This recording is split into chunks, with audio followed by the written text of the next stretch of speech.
प्रभु यीशु मसीह के नाम में आपसे फिर से इस कल तक कार्यक्रम में मिलकर बहुत खुशी हो रही है।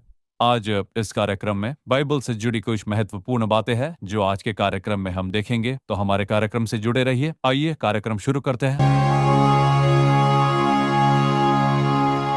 सबसे पहले, जैसे हम हमेशा देखते हैं, इजराइल पैलेस्टाइन कॉन्फ्लिक्ट, इसके बारे में हमने बहुत कुछ देखा है और अब ऐसा लग रहा है कि सब कुछ ठीक हो गया है, पर ऐसा बिल्कुल नहीं है। ईरान और इजराइल के बीच जंग किसी भी वक्त छिड़ सकता है, ऐसे इजरायली अधिकारियों का कहना है। क्योंकि एक तरफ देखिए इजराइल अपने सुरक्षा बलों को तैयार कर रहा है और वो भी बड़े पैमाने पर, और दूसरी ओर ईरान में रशिया से आ रहे सुरक्षा हथियारों की आवाजाही को देखा जा सकता है, ये भी चर्चा में है। तो ऐसा कहा जा रहा है कि इजराइल ईरान के बीच युद्ध कभी भी छिड़ सकता है। और अगर आप पूछते हो कि इसकी क्या संभावना है, तो देखिए इस कार्यक्रम को बनाते समय करीब 80,000 इजरायली सैनिकों ने गाजा में प्रवेश किया है। इस कार्यक्रम को बनाते समय हमें ये खबर मिली और ये सैनिक गाजा में रहने वाले लोगों को वहां से पूरी तरह सफाया करके वहां से बाहर भेजकर गाजा भाग को हम हथियाने वाले हैं, हमास के कब्जे से हम इसे वापस ले लेंगे, ऐसा उन लोगों का कहना है, जिसका हर एक देश विरोध कर रहा है, संयुक्त राष्ट्र देश समेत। तो इस कार्यवाही को रोकने के लिए कोई भी संगठन आगे आकर जल्द से जल्द अपने काम शुरू कर सकता है। मतलब युद्ध के शुरू होने की संभावना ज्यादा है। और यहाँ पर आप लोग एक बात पर ध्यान दीजिए, एक तरफ तो इजराइल गाजा पर कब्जा कर रहा है क्योंकि हमास ने आज भी लोगों को बंधक बना कर रखा है।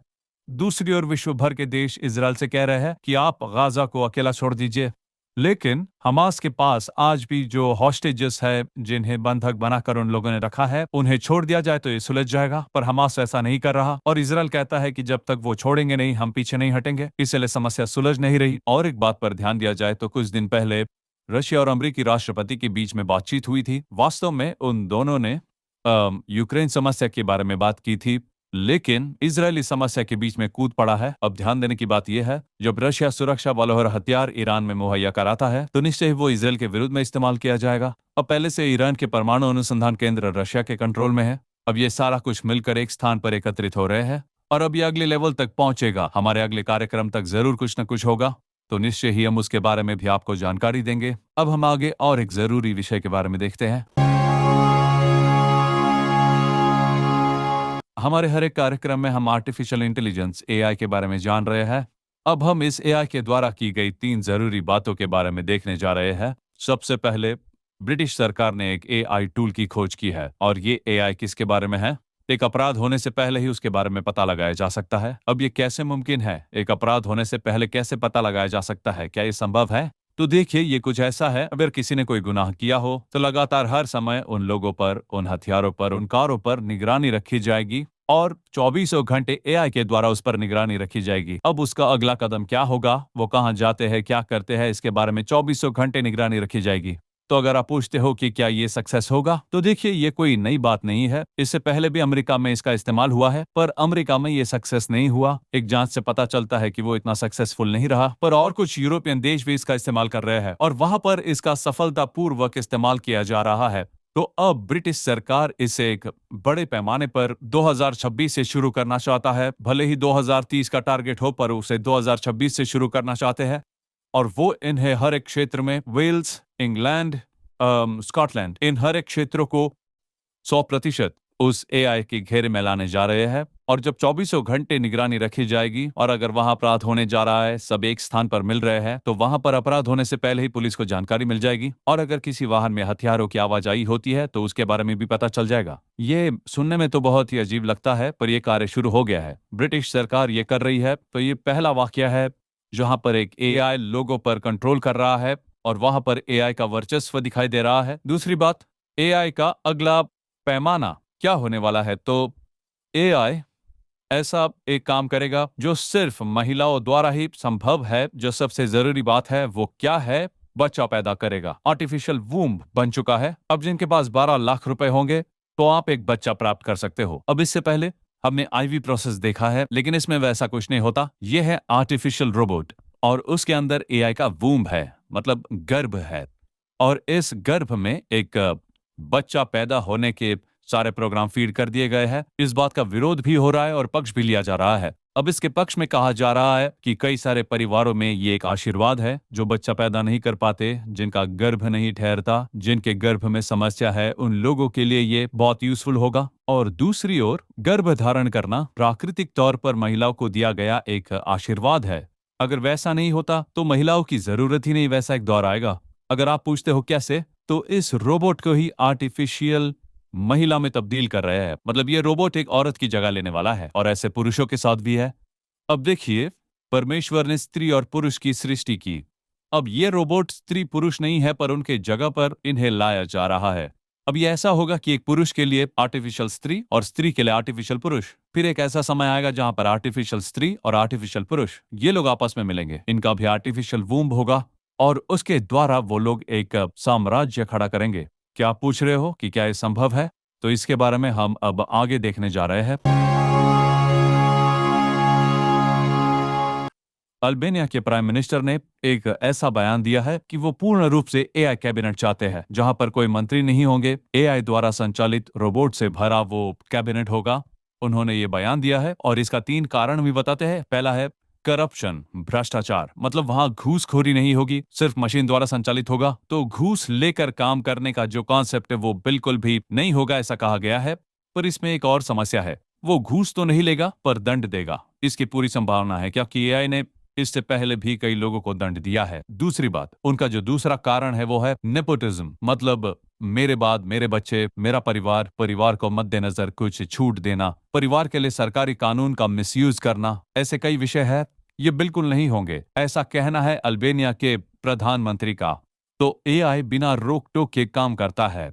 अब जब हम ये बात सुनते हैं तो लगता है ये तो बढ़िया है। इस तरह किसी भी स्वार्थ के बिना और ना ही भाई बंधु या रिश्तों में फंसे बिना कानून का सही इस्तेमाल करना कितनी महत्वपूर्ण बात है। ये तो सुनने में भी बहुत अच्छा लगता है क्योंकि पहले से ही लोग नेपोटिज्म और उन जैसी बातों में बहुत ही प्रभावित हुए हैं। और तीसरी जो विशेष बात है, वहां पर बिल्कुल भी कोई बहस नहीं होगी। जैसे आज कोई मंत्री कुछ कहता है और दूसरा मंत्री उसका विरोध करता है, 2 गुटों के बीच बहस और विरोधाभास होता है। तो उसके एवज में एक मन वाले एआई मिनिस्टर्स होंगे जिनके अंदर एक ही प्रोग्राम किया गया है। मतलब अगर प्रधानमंत्री कोई योजना लेकर आते हैं तो विरोध नहीं होगा, सभी मंत्री उसे एक्सेप्ट करेंगे। यही इसमें एडवांटेज है, ऐसा उनका कहना है। डिसएडवांटेजेस के बारे में उन्होंने बात नहीं की, सिर्फ एडवांटेज के बारे में बोला है। तो देखिए, सबसे पहले ये किस्सा घर का काम करने वाले रोबोट से शुरू हुआ, फिर पुलिस और फिर मिलिट्री, उसके बाद एक स्त्री, एक पुरुष, फिर पति पत्नी, पास्टर और प्रीस्ट तक पहुंच गया और अब शासन करने वाले स्थान पर पहुंचा है। सिर्फ एक स्थान बचा है, वो है प्राइम मिनिस्टर, और वहां तक पहुंचना भी कोई बड़ी बात नहीं है। आज तो ऑफिस के सीईओ बदल चुके हैं और इसी तरह प्राइम मिनिस्टर भी बदल जाएंगे। इसी के बारे में हम कह रहे हैं। प्रकाशित वाक्य 13 के 15 में ये साफ साफ लिखा हुआ है कि दुनिया पर शासन करने वाले, देखने और बोलने वाले मूर्ति में जो कि एआई है उसमें प्राण डाला जाएगा और ये सब कुछ 100% तैयार है। तो अब से लेकर आखिर तक इस संसार को कंट्रोल करने का, लोगों को कंट्रोल करने का, संसार पर शासन करने का समय आ चुका है। जैसे मैंने पहले भी कहा था, जेफरी हिल्टन ने, जो एआई के फादर है, उन्होंने कहा कि ये एआई मानव जाति को पूर्ण रूप से खत्म कर देगा, सावधान रहिए, ऐसा उन्होंने कहा है। अगर इसके बारे में और कोई जानकारी मिलती है तो हम निश्चय आपके साथ ये साझा करेंगे। आखिर में एक और बात देखते हैं। अब ये जो खबर है वो सोशल मीडिया में इंटेलिजेंस नाम से चल रहा है और सोशल मीडिया में बहुत ही प्रचलित खबर है। इसके बारे में हमने देखा है और हम लगातार चेतावनी दे रहे हैं। तो ये वास्तव में किसके बारे में है? ले ऑफ, मतलब लोगों को काम पर से निकालना, कंपनी की नौकरी से निकाल देना। ये आम बात है, कंपनी से निकाल देना बहुत ही आम बात है। पर साल 2025 में आज तक का सबसे ज्यादा, जो आज तक इतिहास में नहीं हुआ, उतने ले ऑफ्स इस साल में हुए हैं। अब मैं आपको अगस्त से लेकर पीछे की ओर कितने लोगों ने नौकरियां गंवाई हैं उसके बारे में बताता हूं, आप ध्यान दीजिए।